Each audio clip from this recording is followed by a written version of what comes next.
জান্নাতে যাবে। এই জন্য সবচেয়ে বড় নিয়ামত হলো আমাদের মুহাম্মদুর রাসূলুল্লাহ, আল্লাহ তাআলার কোরআন। এগুলি নিয়ামত, এগুলি যদি আমি মানি তাইলে দুনিয়াতে লাভ হবে, আখিরাতে আল্লাহ পাবো মানে জান্নাত। মুহতারাম হাজিরিন, আল্লাহ তাআলা বলেন কুল্লু নাফসিন যায়কাতুল মউত। এটা হগুলোই জানি, সবাই মরণ লাগবে, মরণের পিয়ালা সবাই যেতে কিন্তু চায় না, থাকতে কিন্তু দে।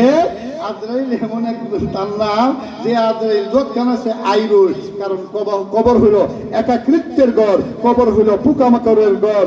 ওই বেনামাজি, সুদখোর, ঘুষখোর, গাঞ্জাখোর, শুনো, তুমি যখন কবরে নাফরমান হয়ে ঢুকবা তখন তোমার কবরে 99টা সাপ দেওয়া হবে। ওই দিন কিভাবে সহ্য করবা? ওই দিন কিভাবে গুর্জা রাখা এটা কিন্তু কেমনে এই সুদকুরের ফোলা, ঘুষকুরের ফোলা, বলেন কই না, সুদকুর কবর থেকে উঠবো মাতাল অবস্থা, সুদকুর হাসরের মাঠে প্যারালাইসিস রুগী আছে না, প্যারালাইসিস রুগীর মতন বিকলঙ্গ হয়ে সেরে উঠবো। আল্লাহ পাক পরওয়ারদিগার আলম আমার পুত্রা মাওলানা সাদ্দাম হোসেন রহমানী আসলে রুজকা দেখতেছেন ছোট, এবার আবার ইয়া নয়, এবার সামনে কোন নেই, আলহামদুলিল্লাহ অনেক জনপ্রিয়তা। আর কবিরা যেহেতু আল্লাহর মধ্যে সারা দেশে ভাইরাল হয়ে গেছে। এরপরে দেখুন এই যে একটা মাহফিল একা আপনাদেরকে নিয়ে সকল মুর্দে গানের জন্য, সকল রুগীদের জন্য করা গেছে, এটা কি সাধারণ না অনেক দামি? এই কথা কোন, এটা সাধারণ?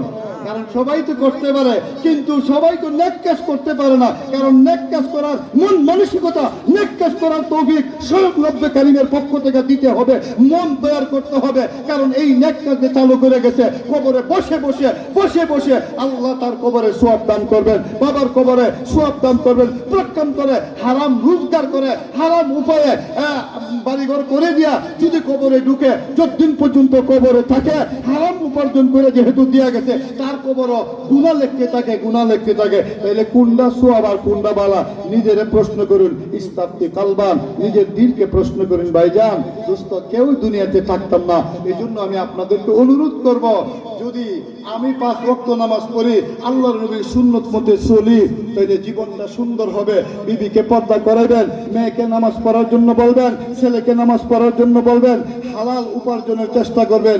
এছাড়া যদি বিকল্প হয়, আল্লাহর নবী কিন্তু ব্যথা পাইবে, আল্লাহর নবী কিন্তু নাখুশ হবে।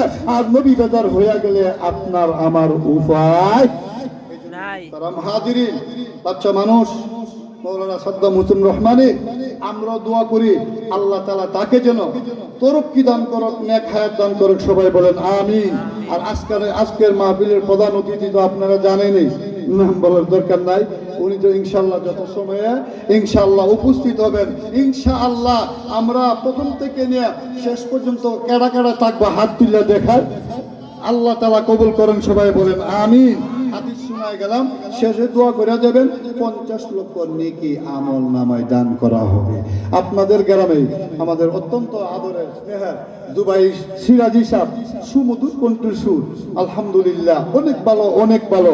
আল্লাহ তাআলা তাদেরকে, সমস্ত উলামায়ে কেরামদেরকে, মুরব্বীদেরকে, যুবকদেরকে আল্লাহ তুমি নেক হায়াত দান করো। সবাই বলেন আমিন।